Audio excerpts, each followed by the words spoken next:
La presentación se les ruega por favor bajar el volumen de sus celulares o en todo caso apagarlos o modo vibrador para no interrumpir. Simón.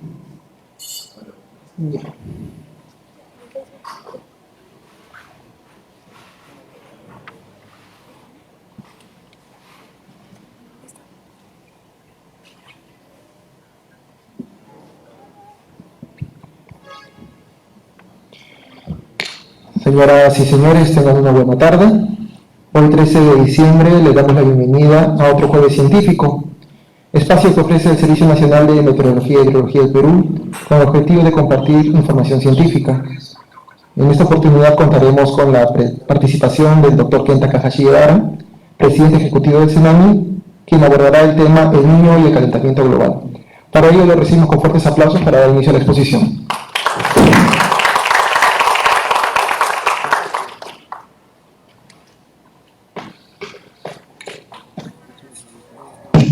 Gracias.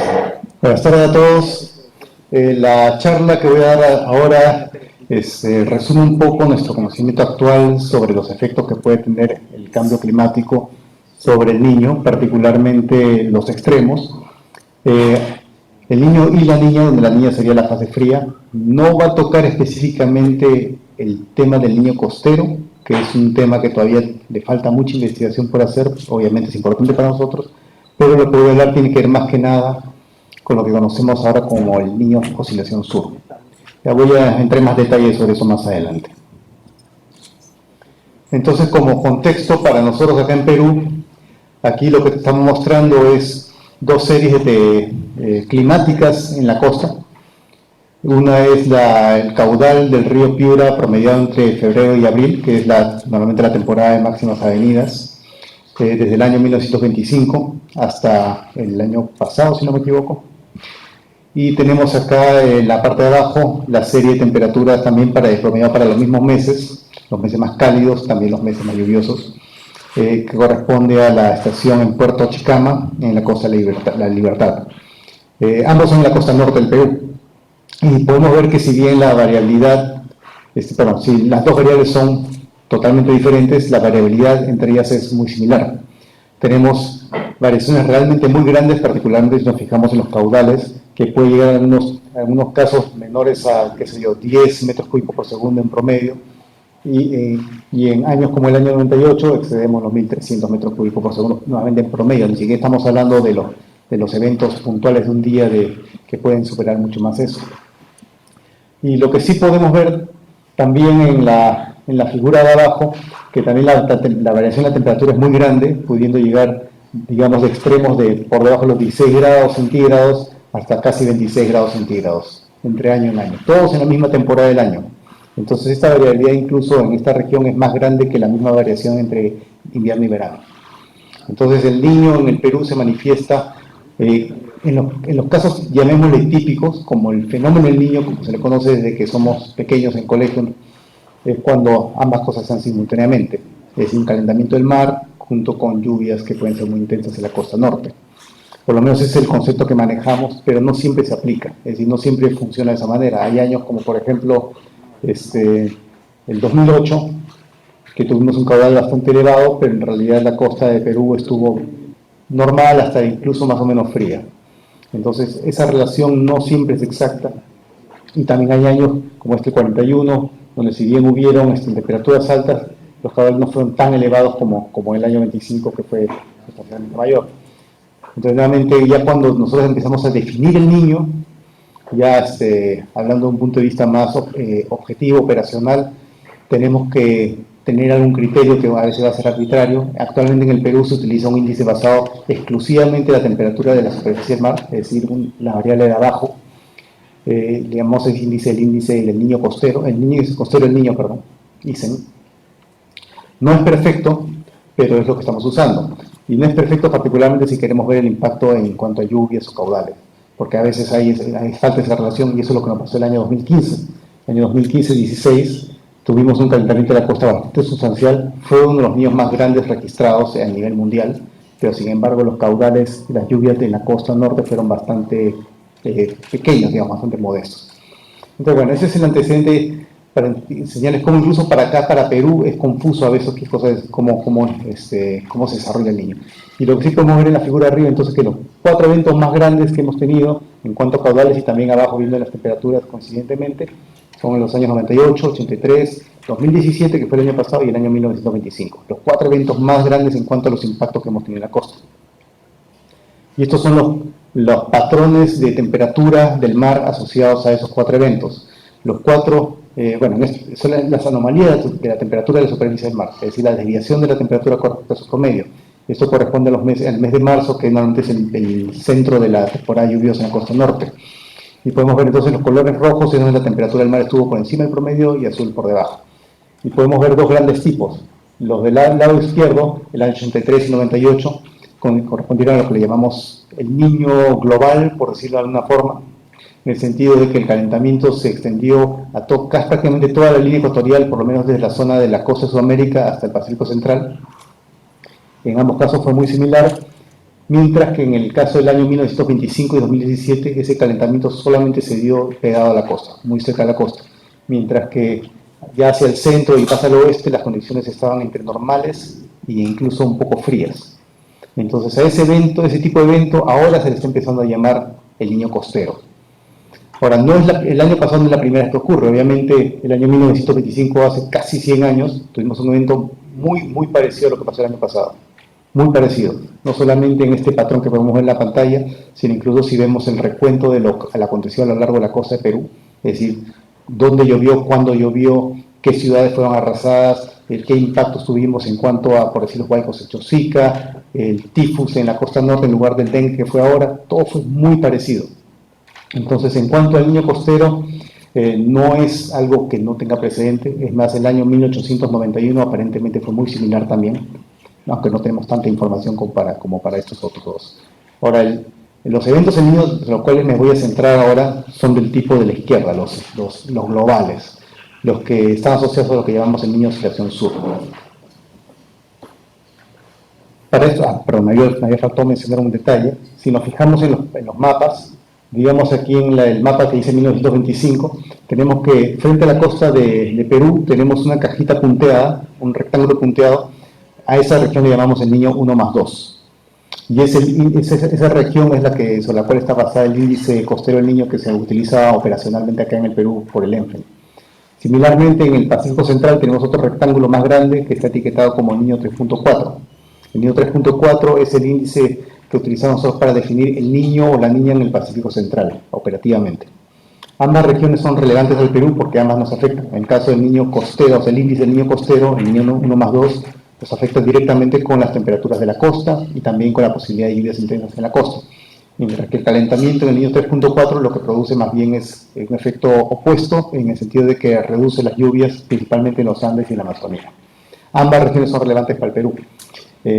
Pero lamentablemente cuando nosotros definimos el niño, entonces dependiendo en qué región utilizamos el índice, la temperatura del mar, el resultado puede ser diferente. Entonces acá en esta figura estoy mostrando las series de anomalía de temperatura para las 2 regiones, arriba la Niño 1+2 y la tercera es la Niño 3.4 y otras 2, Niño 3 y Niño 4, que progresivamente estamos yendo desde la costa de Sudamérica arriba hacia el Pacífico Central abajo. Son a primera vista series muy parecidas, es decir, donde hay rojos, en los años que hay rojo coincide más o menos en los 4 índices, es decir, temperaturas por encima de lo normal, mientras que las azules o temperaturas bajas, más bajas de lo normal, también más o menos coinciden. Pero ese más o menos no es coinciden, es más o menos. Entonces hay desviaciones entre un índice y otro que son importantes ya para las aplicaciones. En particular podemos ver, aquí voy a resaltar algunos eventos en niño. Y como podrán ver, lo que estoy resaltando son las anomalías positivas más predominantes. Y por ejemplo, en el primer caso, que es el niño 1982-83, las anomalías fueron muy intensas en la costa y disminuyendo gradualmente hasta, digamos, en la región del Niño 3-4, ya el Niño 4 era relativamente débil. Mientras que en el niño 87, más bien las temperaturas eran más o menos de la misma magnitud hasta el Pacífico Central. Entonces yo acomodaba más o menos los ovalados para que más o menos cuadren con las máximas anomalías y pueden ver que hay diversidad en dónde están ubicadas estas. Particularmente si ya nos fijamos en el año 2005 o 2010, las anomalías cálidas estuvieron más restringidas al Pacífico Central que hacia la costa. Entonces aquí ya podemos ver, esto ilustra lo que le estamos llamando ahora la diversidad del Niño. Y particularmente también podemos ver hacia el final dos casos, el Niño 2015-2016 que fue caliente prácticamente en todo el Pacífico ecuatorial, es decir, del Niño 1+2 al niño 4, prácticamente las mismas anomalías. Ese fue uno de los niños más intensos registrados a nivel mundial, como ya mencioné anteriormente. Y siguiente fue el niño costero, donde solamente tuvimos anomalías sustanciales del niño 1+2, un poco en el niño 3. Y de ahí, bueno, prácticamente entre normal y negativo. Entonces, esta diversidad es importante considerar y ha sido el foco de investigación más intensa desde hace más o menos 10 años. O sea, recién, después de muchas décadas de analizar el niño, ahora recién hace 10 años estamos empezando a analizar la diferencia entre eventos del niño. Entonces, un par de índices que pueden ser útiles para esto son los que introdujimos con unos colegas en el año 2011, que le llamamos los índices E y C. E se refiere al calentamiento en el este, que es la figura de la izquierda arriba, ese patrón de calentamiento más restringido hacia el este, y el C es el centro, donde el calentamiento está obviamente hacia el centro. Y estos, para los que les interesa ya la parte más matemática, estos son índices basados en la técnica de los componentes principales.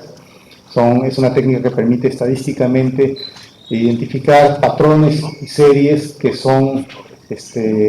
no tienen correlación entre sí, lo cual es útil para separar señales. Es decir, aquí lo que pasa en el patrón E y lo que pasa en el patrón C, por el método mismo salen totalmente sin correlación entre sí. Y eso podemos verlo en las series mismas abajo. Es decir, esas dos series, el E y el C, no se parecen en nada. Es decir, son totalmente diferentes.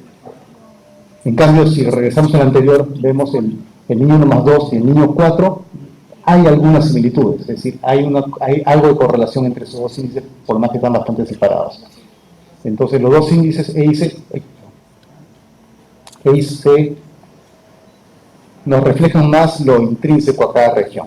Entonces, podemos, por ejemplo, ver acá en el índice E, ese evento intenso al comienzo es el niño 82-83. Aquí lo resalto. Sí. Que se podría decir que está principalmente concentrado con el patrón E, mientras que el 87 tiene más balanceado entre E y C. Y así podemos ver ahora, más hacia el final, el niño 2010 es prácticamente solamente el índice C. El 2015 tiene algo de ambos, y el 2017, el niño costero, tiene un poquito de E. Ahora, estos son patrones de gran escala. Es decir, como pueden ver, el patrón E no solamente es la costa de Perú, sino también abarca un poco más al oeste. Entonces, no son los mejores índices para el niño costero, porque el niño costero es más pegado todavía a la costa. Entonces, esto sirve más para los patrones de gran escala que asociamos al niño Oscilación Sur. El niño Oscilación Sur es el patrón de gran escala que se representa con esta... ¿Quién tiene que ver una foto? ¿Foto? Sí. El niño Oscilación Sur es un mecanismo físico, un fenómeno de muy grande escala, donde la interacción ocurre sobre todo en el Océano Pacífico tropical. Y ahora se va a pasar. Y aquí en la figura de la izquierda arriba tenemos las condiciones promedio, las condiciones normales. Esa es una representación del Océano Pacífico, donde lo que tenemos es, los colores arriba son las temperaturas del mar, los rojos son más calientes, los azules más fríos, donde tenemos nosotros esas flechas que van de este a oeste, de la costa de Perú hacia Asia. Esos son los vientos superficiales que están empujando constantemente las aguas hacia el oeste. Entonces, recordemos que estamos en la zona ecuatorial, la zona tropical, muy cálida, porque tiene mucha radiación solar. Entonces, el sol está constantemente calentando el mar, pero el viento está empujando esa agua calentada, que recién calentada, le está mandando para el oeste. Y está jalando agua de abajo de la superficie que está fría. Entonces, hay una especie de equilibrio dinámico, donde siempre el sol está calentando el mar y esa agua caliente está siendo llevada al oeste para ser reemplazada por agua fría de abajo. Entonces, esos vientos están apilando esa agua caliente hacia el oeste y podemos ver debajo de la superficie, esa superficie azul, que está etiquetada termoclina. Esa es una interfaz aproximada entre las aguas más cálidas de cerca de la superficie, de las aguas que son más frías debajo de la superficie. Entonces podemos ver que esa termoclina está inclinada, lo cual implica que esa capa de agua caliente está apilada más hacia el oeste. Y podemos ver que cerca de la costa de Perú la termoclina está prácticamente a la superficie y ahí es donde el agua está siendo jalada el agua fría debajo de la termoclina hacia la superficie. Entonces eso es lo que permite ese equilibrio dinámico. Ahora, si ahora nos fijamos en la parte atmosférica, lo que tenemos es que sobre las zonas calientes, es decir, sobre la mancha roja, en el Pacífico Occidental, tenemos tormentas. Esa es la zona donde tenemos más convección, como la llamamos nosotros. Y donde hay lluvia, por la convección, por las tormentas, tenemos ascenso en la atmósfera. Es decir, hay corrientes de aire húmedo que están constantemente llevando la humedad desde la superficie del mar hacia lo alto, donde esa humedad se condensa y cae como lluvia. Entonces tenemos, en la superficie tenemos vientos que están yendo de este a oeste, luego ascienden, y pues en la parte alta ya de la atmósfera regresan hacia el este, y luego bajan frente a la costa de Sudamérica. Entonces tenemos una celda de circulación que le conocemos como la celda de Walker, ¿no? Por el investigador inglés que en la India estaba investigando los monzones. Esas son las condiciones normales.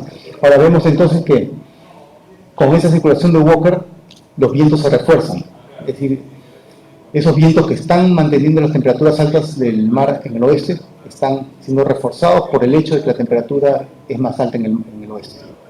Entonces hay una relación en ambas direcciones, es decir, la temperatura del mar refuerza los vientos y los vientos refuerzan la distribución de temperatura del mar. Esa interacción océano-atmósfera, ese mecanismo de acoplamiento se le conoce como el proceso de retroalimentación de Bjerknes, que es un investigador noruego que fue el que estableció esto. Y puede funcionar también en dirección contraria.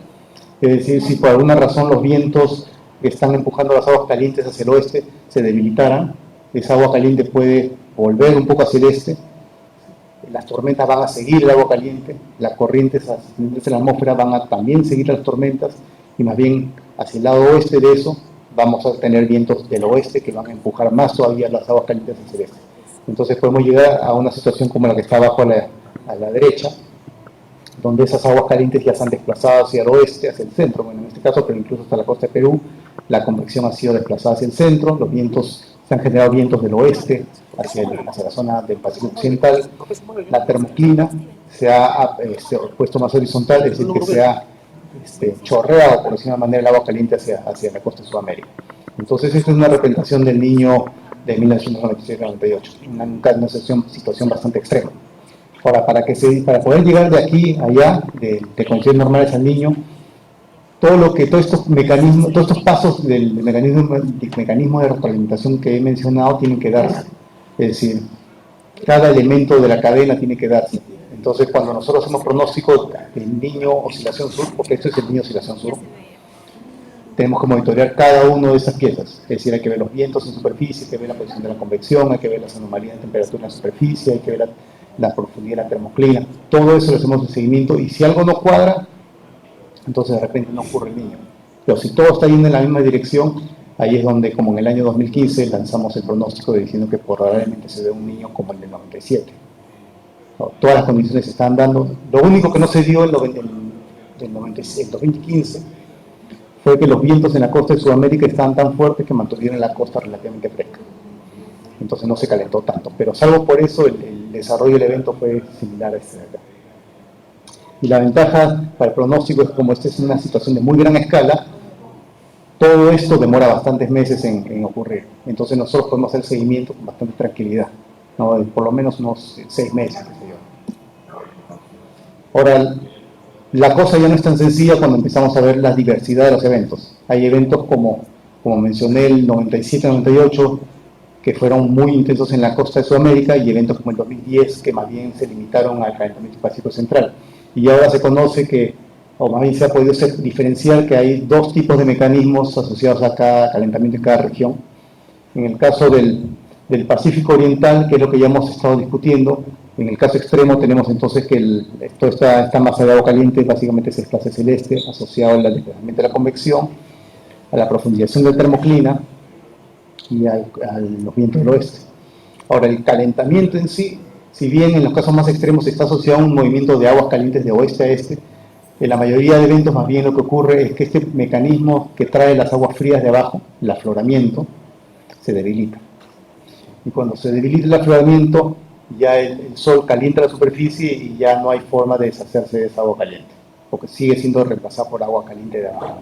Igual, como la termoclina se profundiza, esa agua fría que normalmente estamos jalando hacia la superficie ya no está a la mano, ya no está tan fácilmente accesible, y aun cuando haya viento jalando agua fría o agua debajo de la superficie, esa agua ya no va a ser fría, sino va a ser agua caliente porque va a estar encima de la termoclina.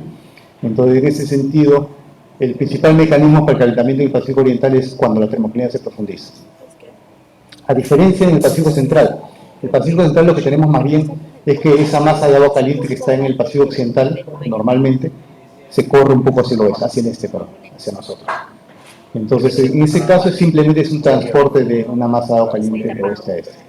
Entonces, para resumir, en un caso lo que tenemos es un mecanismo de advección térmica vertical y en el otro caso es advección zonal. Ya para los meteorólogos se puede sonar familiar.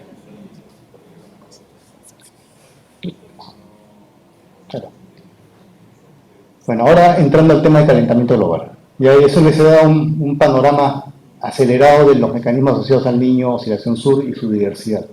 Ahora vamos a entrar en cómo eso se relaciona con el cambio climático. En particular el calentamiento global, que es el indicador más fundamental. En este caso estoy mostrando el promedio de la temperatura de la superficie, sobre todo el planeta, no tierra y mar, con respecto, esa es la anomalía con respecto al periodo 1951-80, es decir, donde está más o menos cero, en este periodo de acá. La anomalía lo que nos está indicando entonces que desde ese periodo hasta el presente aproximadamente se ha calentado el planeta en 1 grado centígrado. Ya no es poca cosa, 1 grado centígrado es algo que uno puede sentir realmente. Y el periodo de tiempo que estamos hablando son, ¿qué? 40, 50 años, nada más. Entonces el calentamiento global realmente es bien difícil que alguien lo cuestione. El planeta se está calentando, eso es un hecho. Y lo otro que es prácticamente seguro desde el punto de vista de los científicos es que ese calentamiento, por lo menos esta última parte, ha sido acción del hombre. Es decir, el hecho de que nosotros estemos quemando combustibles fósiles, generando gases de efecto invernadero, ha sido responsable de este calentamiento. Hubo incluso una volada hace unos años de que parecía que se había detenido el cambio climático, no sé si ustedes escucharon algo así, pero lo único que están mirando era esta partecita de acá. Aquí parecía que se había desacelerado el calentamiento, pero ya en los últimos años se disparó otra vez. Entonces, lo que sí, ustedes deben saber bien, cuando uno analiza tendencias, hay que mirar pues la serie larga, no pueden estar mirando cada subida y bajada de corto plazo. En este caso, la tendencia larga es claramente un calentamiento, aquí no hay ninguna duda realmente. Bueno, entonces ahora entrando a materia, este es de un artículo donde también fui coautor hace unos años, que fue una revisión del conocimiento sobre los efectos del calentamiento global sobre el Niño Oscilación Sur, o ENSO en inglés. Entonces, en este artículo se resumen algunos elementos de cómo el calentamiento global podría haber cambiado al niño. Y lo primero es que, si bien yo he estado mencionando principalmente los mecanismos, los elementos que todos van cambiando cuando se desarrolla el evento del niño, lo cierto es que la efectividad de cada uno de esos mecanismos depende de la climatología. Es decir, para la intensidad del viento de la celda de Walker climatológica va a determinar qué tan eficiente es el mecanismo de retroalimentación de Viernes para que el niño crezca. Igual con la profundidad de termoclina, igual, etc. Entonces, la forma más directa como el cambio climático afecta al niño es modificando la climatología, y esa climatología, a su vez, el cambio de la climatología modifica la efectividad de los diferentes mecanismos responsables del niño. Entonces, en particular, acá se han resaltado 4 importantes cambios en la climatología que son relevantes al niño. Uno es el debilitamiento de la celda de Walker, es decir, esta circulación de que trae los vientos de este a oeste, en la proyección de cambio climático futuro, se estaría debilitando. Eso implica también que la termoclina se vuelve un poco más plana, porque ya no está tan apilada el agua caliente hacia el oeste. Y eso también se refleja entonces en que la termoclina, que en el presente es en la línea negra, estaría elevándose y poniéndose un poco más horizontal con el cambio climático. Otro el cambio importante es el aumento en los gradientes verticales de temperatura en el mar. Es decir, si aquí nos fijamos, este es un corte vertical, es decir, la superficie ecuatorial acá y esta es la profundidad. Entonces aquí lo que tenemos es un calentamiento principalmente en la parte superior, o sea, los colores naranjas indican el calentamiento con el cambio climático, y más bien ya acá, debajo de la superficie, hay poco calentamiento. Y esto se ve simplemente que el calentamiento está dándose desde arriba hacia abajo.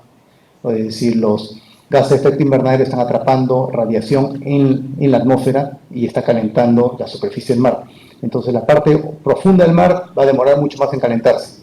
Por lo pronto lo que tenemos es un calentamiento de la superficie. Es como cuando calientan un vaso de agua en el microondas, en realidad se calienta la capa de arriba nada más. Entonces eso aumenta el gradiente vertical, lo que en la oceanografía se le conoce como la estratificación.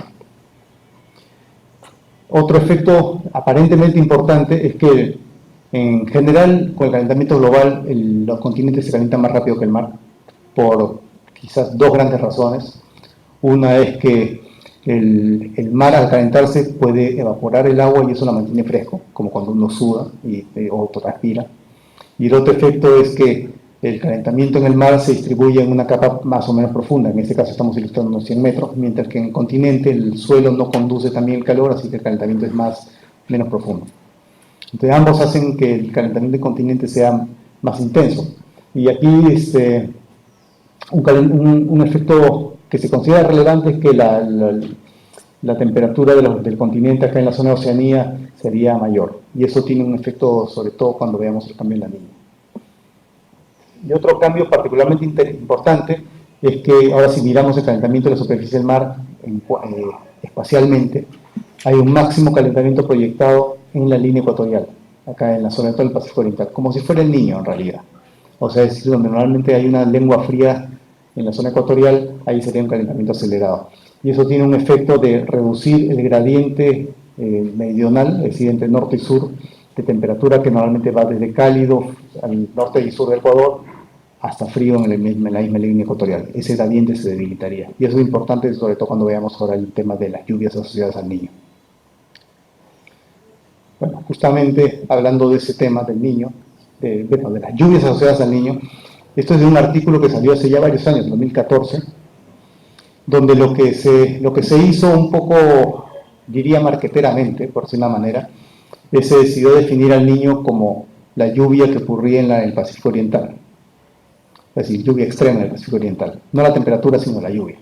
Entonces, lo que se encontró es que según los modelos climáticos, la lluvia intensa en la región, bueno, en este caso específicamente en la región Niño 3.4, en el presente, o sea, en el futuro con respecto al presente, habrían más eventos de lluvia intensa, es decir, valores más altos, pero también más frecuentes por encima de un cierto umbral, que en este caso se había cogido 5 milímetros por día. Y eso está muy asociado al cambio en el gradiente meridional. El gradiente meridional que les mencioné entre el norte del Ecuador y la misma línea ecuatorial, cuando ese gradiente baja a cero, es decir, cuando la lengua fría ecuatorial se calienta tanto que desaparece el gradiente, ahí es donde las lluvias intensas ocurren, porque ahí es cuando la zona de convergencia intertropical se posiciona sobre la línea ecuatorial. Entonces, esta anomalía de acá es básicamente, estas lluvias, de acá son cuando la zona de convergencia intertropical está posicionada sobre la línea ecuatorial. Entonces, esa situación se hace más probable, más recurrente, cuando esa gradiente entre la lengua fría ecuatorial y el norte y sur del Ecuador se reduce.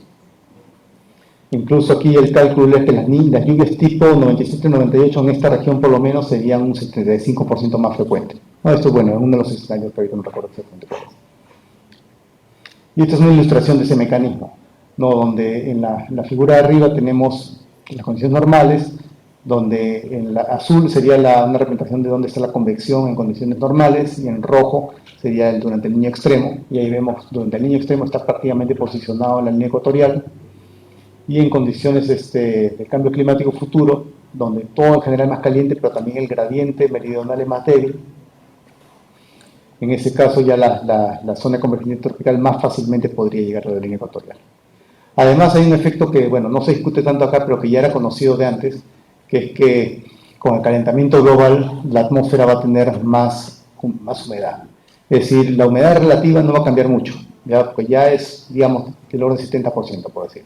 Eso no va a cambiar mucho, pero con el calentamiento del aire, esa humedad relativa se va a reflejar como más contenido de agua en la atmósfera, digamos, la humedad específica, relación de mezcla, humedad absoluta, etcétera. Todo eso sí va a aumentar bastante bastante con el calentamiento, más o menos en un 7% por cada grado de calentamiento.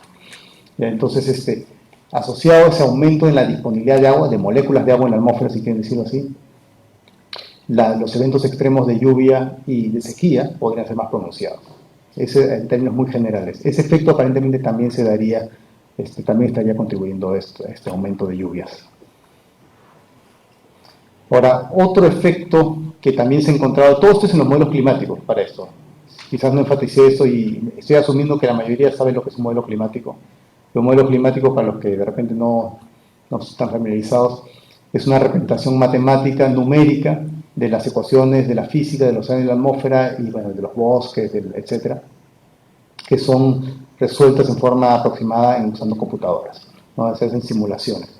Entonces, estas simulaciones que hay, en la actualidad hay como 40, me parece, diferentes modelos a nivel mundial. Todos estos son analizados y en la medida que los modelos todos coinciden en un mismo efecto, ese resultado se vuelve más confiable. Entonces, aquí lo que estoy mostrando son resultados de un conjunto de modelos donde todos convergen en el mismo resultado.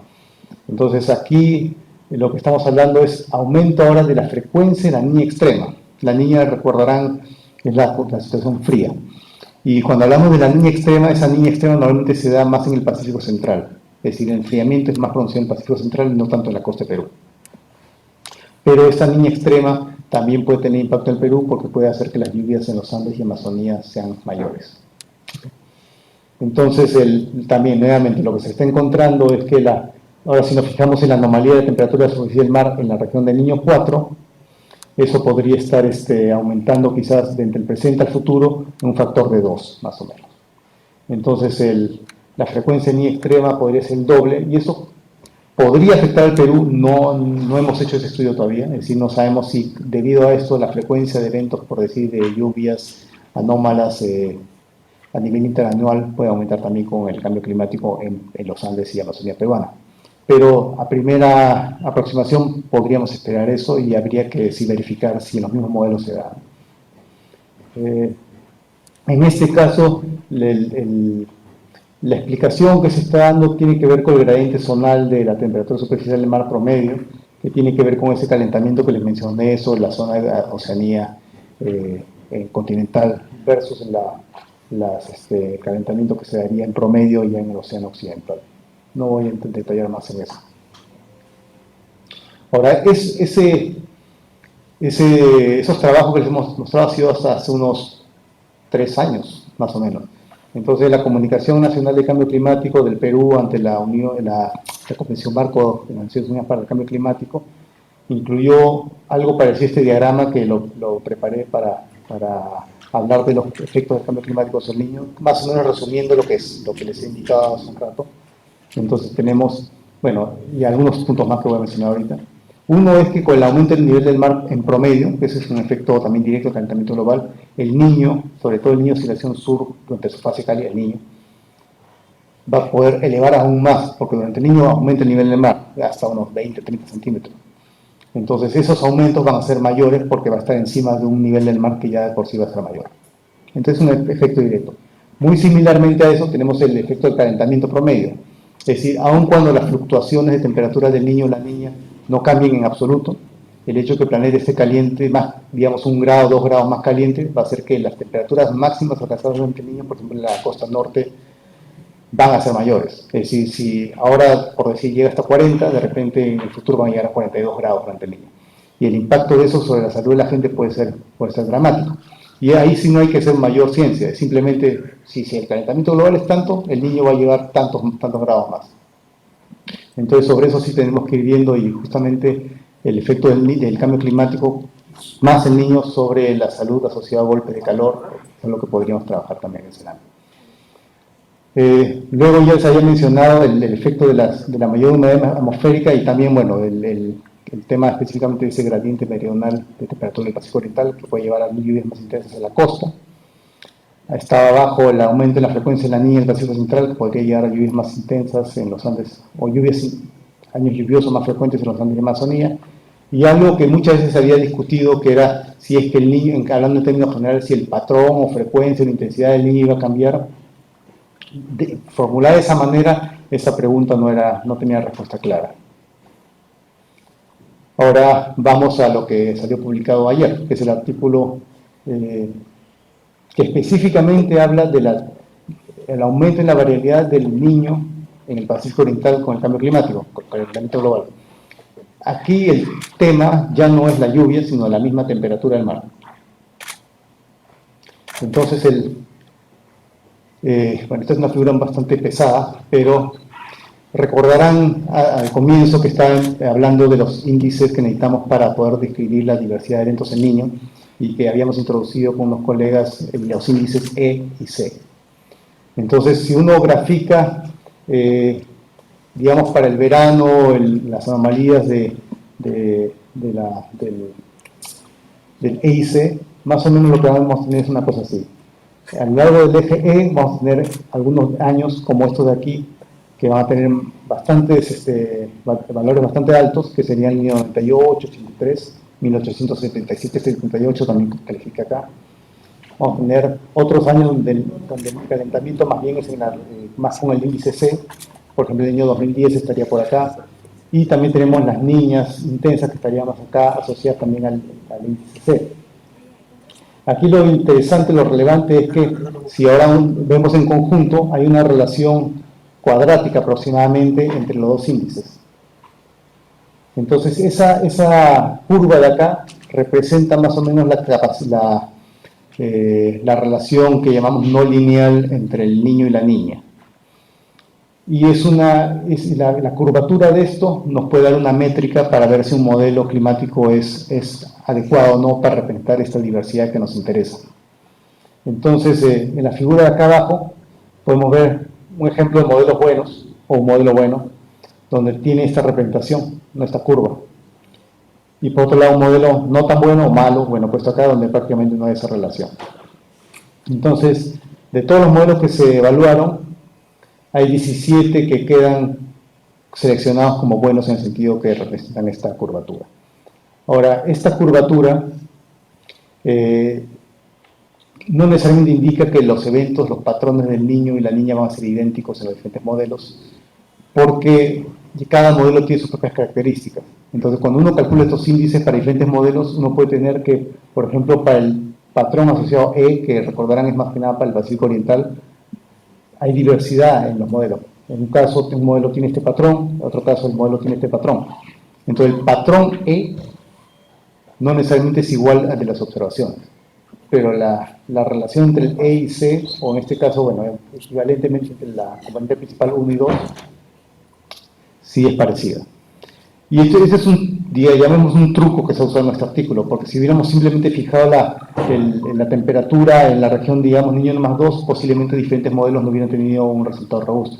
Pero cuando ahora nos fijamos en cómo cada modelo representa el niño en el Pacífico Oriental, por más que esté mal, pero es su niño en el Pacífico Oriental, en ese mundo del modelo, entonces ahí sí podemos empezar a comparar y ver si es que hay algún resultado robusto.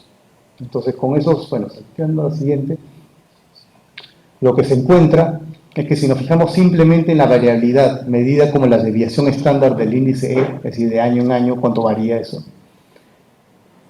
Entre el siglo XX y el siglo XXI, la gran mayoría de modelos muestran un aumento con el cambio climático. Solamente en este caso 2 modelos no lo muestran y en promedio, bueno, obviamente sí lo van a mostrar. Entonces aquí hay un resultado bastante robusto donde la gran mayoría de modelos dicen que con el cambio climático la variabilidad en el Pacífico Oriental va a ser mayor. Ahora, variabilidad implica tanto hacia arriba y hacia abajo, ¿sí? Caliente y frío. Entonces esto no necesariamente implica que el niño va a ser más intenso, porque podríamos tener simplemente más eventos fríos.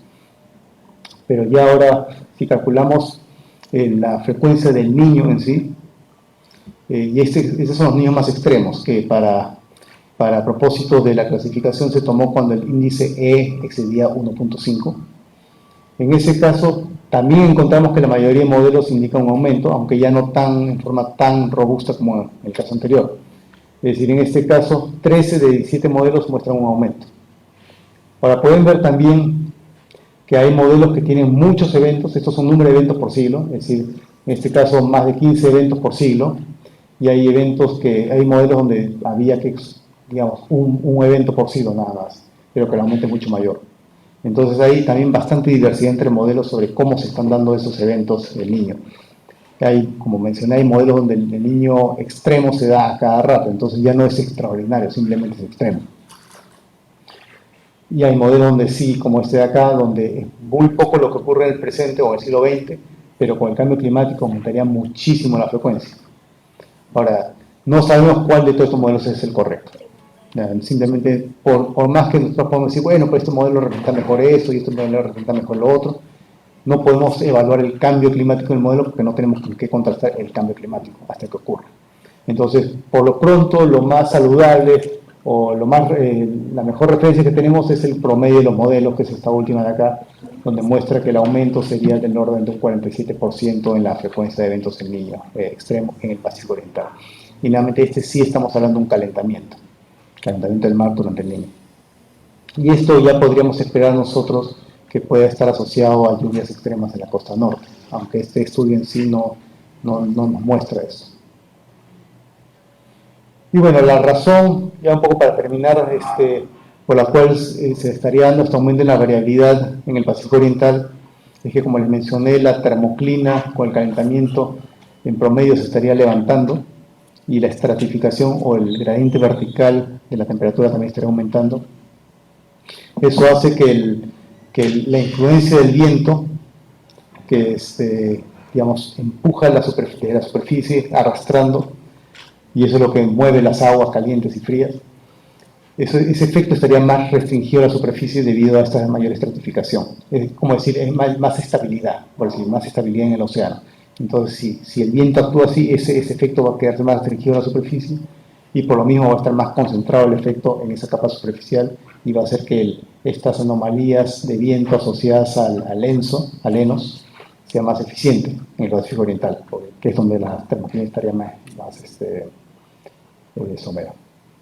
Entonces, así es como se está explicando en este caso el cambio, y aquí podemos ver el coeficiente de proyección del viento sobre el mar, es decir, qué tan eficientemente el mar afecta al océano, y aquí sí podemos ver prácticamente 100% de los modelos en vez de ese aumento en esa proyección. Y bueno, y con eso entonces ya lo que estaría haciendo es esa figura actualizar y decir, bueno, el efecto del cambio climático también se da acá en un aumento de la variabilidad de temperatura superficial del mar en el Pacífico Oriental, y eso estaría llevando a un aumento de la frecuencia del niño extremo en la misma región. Entonces, esto ya para la siguiente Comunicación Nacional de Cambio Climático tenemos algo más que decir. Y con eso termino. Gracias. Muy bien, agradecemos al presidente ejecutivo. Si hay preguntas del público asistente, ¿alguna pregunta? Mientras tanto, hay una pregunta de la dirección sonora. Alguna.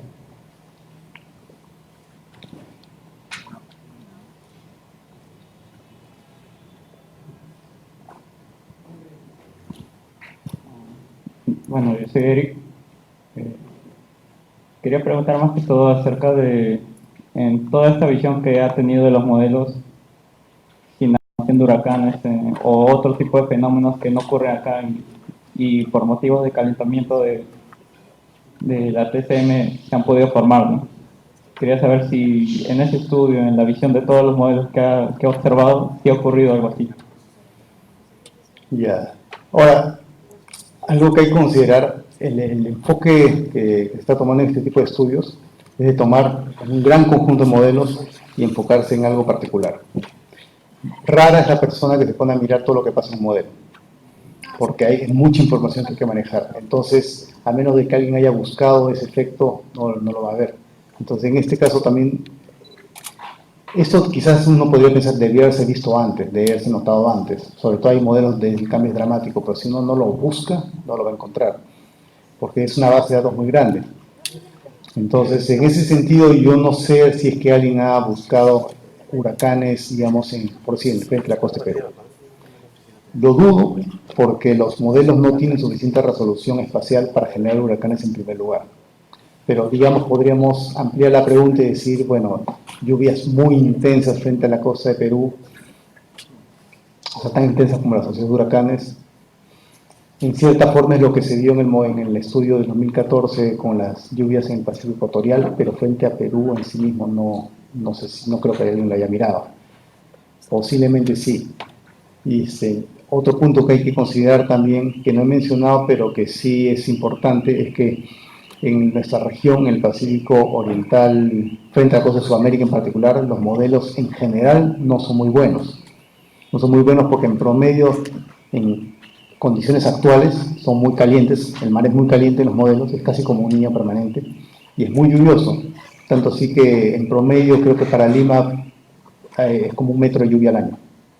Entonces, esos errores que son compartidos por la gran mayoría de modelos pueden afectar el resultado final.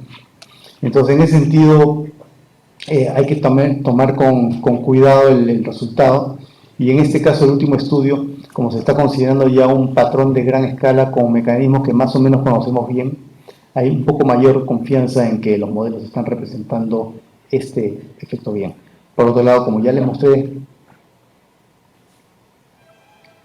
hay modelos que exageran enormemente la cantidad de niños extremos en la costa de Sudamérica, bueno, para el Pacífico Oriental en la costa. Y hay otros modelos que sí son más realistas, como este acá, pero no sé si el cambio climático va a ser realista. Entonces, todos esos ya yendo al detalle, hay que tener mucho cuidado y por eso decía que el enfoque más saludable es tomar el conjunto de modelos y ver qué cosa hay común entre ellos. No quiere decir que el promedio de los modelos sea el correcto, pero podría ser que este modelo sea el correcto. Pero como no sabemos, nuevamente lo más seguro es ir con el promedio.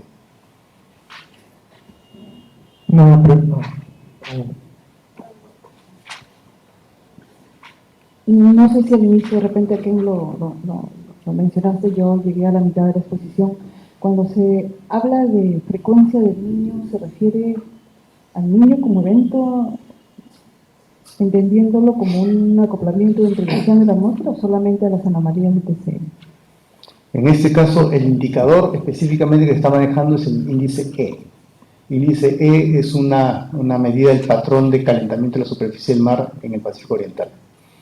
Y la clasificación del niño extremo es cuando ese índice excede un valor de 1.5, que más o menos es lo que se ve en la naturaleza, es decir, yo diría que más es como 1.8 el umbral, por encima de eso ya tenemos el evento del niño 98, HP3, 1878 también, pero por ahí va la cosa. Pero no estamos hablando específicamente de lluvias o de vientos o nada, es específicamente temperatura. Y eso a diferencia sí del otro estudio que mencioné anteriormente, donde sí se habla específicamente de lluvia en la región niño 3. En este caso es un estudio donde también habla del niño extremo, pero en este caso el niño extremo lo están definiendo con lluvia. Y ahí en este caso lo que está diciendo es que la frecuencia de lluvias extremas en el Pacífico Oriental, niño 3, sería un 75% mayor con el cambio climático. Es otra forma de definir el niño, otro resultado también, aunque coherente de todas maneras, ¿no?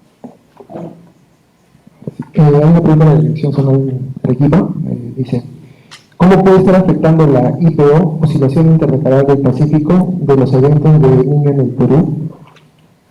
Sí, bueno, estos estudios que les he mostrado se centran exclusivamente en los efectos del cambio climático. Y la manera como se hace eso es, cuando uno ve, digamos, una tendencia de esta manera, acá tenemos no solamente el efecto de los gases de efecto invernadero, sino podemos tener aquí fluctuaciones que de repente están asociadas a fluctuaciones naturales. IPO, Oscilación Interdecadal del Pacífico, es una de esas fluctuaciones. Entonces, la manera como se trabaja para este tipo de análisis de cambio climático es tomar un gran número de simulaciones, se promedian entre sí o se consideran todas juntas de manera que en el promedio se eliminen las fluctuaciones naturales. Ahora, en la realidad, obviamente, solamente tenemos una realización, una realidad. Entonces, ahora tenemos tanto el calentamiento global y en simultáneo, y quizás más importantemente a corto plazo, tenemos variaciones naturales, como la de la variabilidad decadal del Pacífico. Ahora hay trabajos ya que se centran en el efecto de la variabilidad decadal del Pacífico sobre el niño. En este momento, bueno, no en este momento, desde el año 77 hasta más o menos el año 99, hemos estado en una fase cálida, una fase multidecadal cálida, y es en ese periodo donde se han dado los grandes niños del 83 y 98. Ahora, se cree que es el cambio de la climatología durante esas décadas que ha hecho que sea más propicio el desarrollo de esos eventos. Luego hemos pasado a una fase, aparentemente hemos pasado a una fase fría porque no es que sea tan limpio, hay mucha variabilidad interna. Durante esa fase fría, quizás podría ir a sí, esta figura de acá, donde hemos tenido quizás del año 2000 hacia recientemente pocos eventos intensos como estos de acá en el Pacífico Oriental, y sí hemos tenido más eventos en el Pacífico Central. Se cree que ese cambio en la climatología, posiblemente asociado a la variabilidad decadal, puede haber afectado el desarrollo de niños en el Pacífico Oriental y más bien favorecido más que se desarrolle en el Pacífico Central. Ahora, no estoy seguro, bueno, no hay consenso más bien de que ya hayamos pasado una fase cálida. Pero si es así, quizás podríamos esperar que haya nuevamente eventos del Niño como el 98-3. Pero eso, en este momento, todavía es muy difícil decirlo. Hay una pregunta en redes sociales. El señor Cristian Flores pregunta, ¿cómo puede favorecerse la circulación del Walker en la región oriental respecto a este escenario de eventos cálidos más recurrentes? A ver, con el cambio climático, en la mayoría de modelos lo que proyectan es un debilitamiento de la circulación de Walker. Un debilitamiento por el cambio climático. Y ese debilitamiento, a su vez, que es parte del cambio de la climatología, afecta al niño. Entonces, en ese sentido, el cambio climático afecta a la circulación de Walker, la circulación de Walker afecta al niño.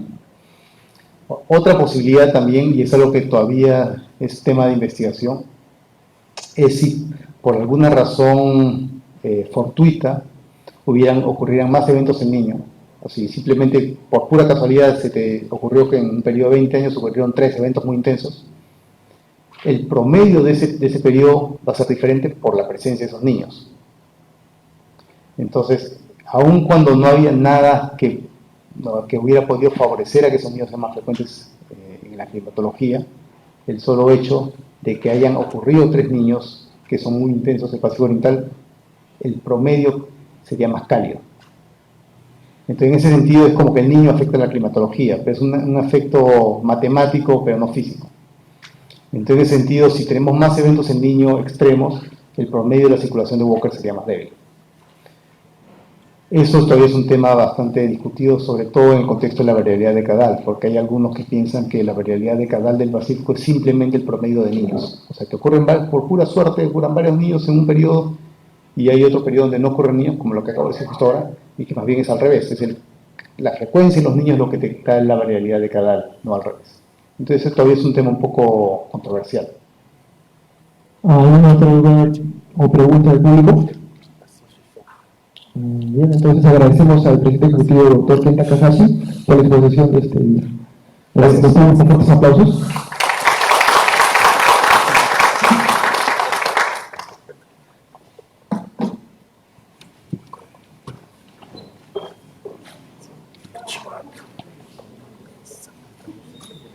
Recording has stopped.